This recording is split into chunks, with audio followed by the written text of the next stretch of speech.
जी बहू। सुमित्रा जी का बेटा था अमित और बहू का नाम था अमृता। सुमित्रा जी की बहू की बातें सुनकर ऐसा लगता था कि जैसे वो बहुत इंटेलिजेंट है, क्योंकि उससे कभी भी कोई भी सवाल पूछो फट से जवाब दे देती थी। अरे भाई, उसके जवाब से तो गूगल भी पीछे रह जाता था। और इसलिए कम से कम सुमित्रा जी के घर में तो किसी को भी गूगल की जरूरत ही नहीं पड़ती थी।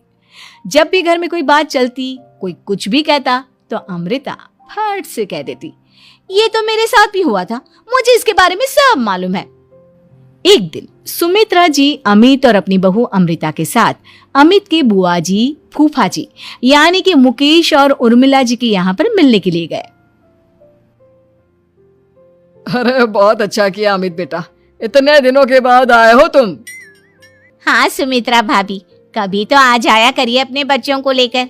आपकी बहू के आने से तो हमारे घर में भी रौनक आ गई है। वो क्या है ना, अमित ऑफिस के काम में बहुत बिजी रहता है, इसलिए उसे तो वक्त ही नहीं मिल पाता। अच्छा, लगता है नौकरी काफी मुश्किल है अमित की। अरे नहीं नहीं फूफा जी, ऐसी कोई बात नहीं है। आप तो जानते हैं ना प्राइवेट जॉब में कितना काम होता है। अरे कोई समझे ना समझे, मुझे तो पता है प्राइवेट नौकरी में इतना काम करना पड़ता है कि इंसान की आफत आ जाती है।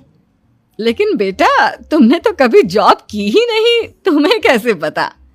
अरे जॉब नहीं की तो क्या हुआ मम्मी जी, सब जानती हूँ मैं। सबसे पहले ऑफिस में जाओ, वहां पर अपनी एंट्री डालो, उसके बाद दिन भर सिस्टम पर बैठकर काम करो। चारों तरफ कैमरे लगे होते हैं, आप अपनी नजर इधर की उधर नहीं कर सकते। उसके बाद दिन भर बॉस की चिक चिक सुनो, वो अलग से। यही सब होता है, मुझे ना सब पता है। अरे बहू रानी तो काफी इंटेलिजेंट है, हर बात की खबर है इसको। थोड़ी देर बाद, अब देखिए सुमित्रा भाभी, इतने दिनों के बाद आई हैं आप, खाना खाकर ही जाना, ऐसे तो मैं आपको जाने नहीं दूंगी। वैसे बुआ जी, खाने में क्या बनाया है? वो क्या है ना बेटा, आज तुम्हारी बुआ जी की तबीयत थोड़ी ठीक नहीं थी, इसलिए हमने सोचा कि जब तुम लोग यहाँ आ जाओगे तो बाहर से खाना मंगवा लेंगे और साथ में बैठकर खाएंगे। लेकिन बस प्रॉब्लम इतनी सी है कि मुझे बाहर से खाना ऑर्डर करना नहीं आता। सोचा जब अमित आएगा तो उसी को बोल दूंगी। अरे मुझे आता है ना, मैं कर देती हूँ ऑर्डर। बताइए क्या क्या मंगाना है आपको? इटालियन, कॉन्टिनेंटल, इंडियन, पंजाबी, सब पता है मुझे।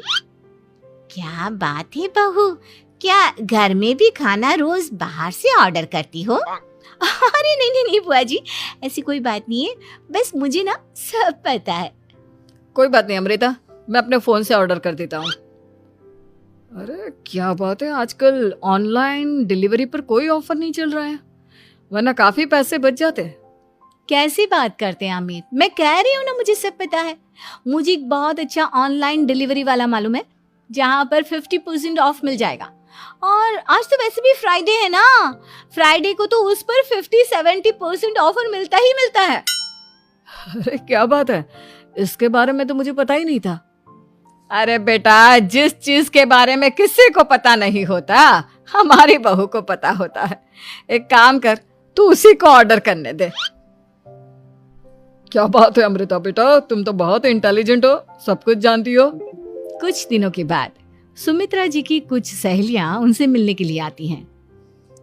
अरे सुमित्रा बहन कैसी हो, बहू कैसी है तुम्हारी? अरे पूछिए मत, बहुत इंटेलिजेंट है मेरी बहू, सब कुछ जानती है। क्या बात है, बहू के आने के बाद तो औरतें दुखी हो जाती है, लेकिन तुम तो बहुत खुश लग रही हो। वो क्या है ना, मेरी बहू है ही इतनी अच्छी। अरे तो बुलाओ ना, हमारे साथ बैठेगी, बातें करेंगी तो हमें भी अच्छा लगेगा। सुमित्रा जी अमृता को बाहर बुलाती हैं और उसके बाद सब लोग बातें करने लगते हैं। क्या बताऊं, कुछ दिनों से घुटनों में इतना दर्द हो रहा है कि चला भी नहीं जाता। अब बुढ़ापे में तो ये सब चलता ही रहता है, क्या कर सकते हैं। आंटी जी, आप योगा करिए, योगा और साथ में ना काले तिल खाया करिए, आपके घुटनों का दर्द भाग जाएगा। लेकिन तुमको ये सब कैसे पता बेटा?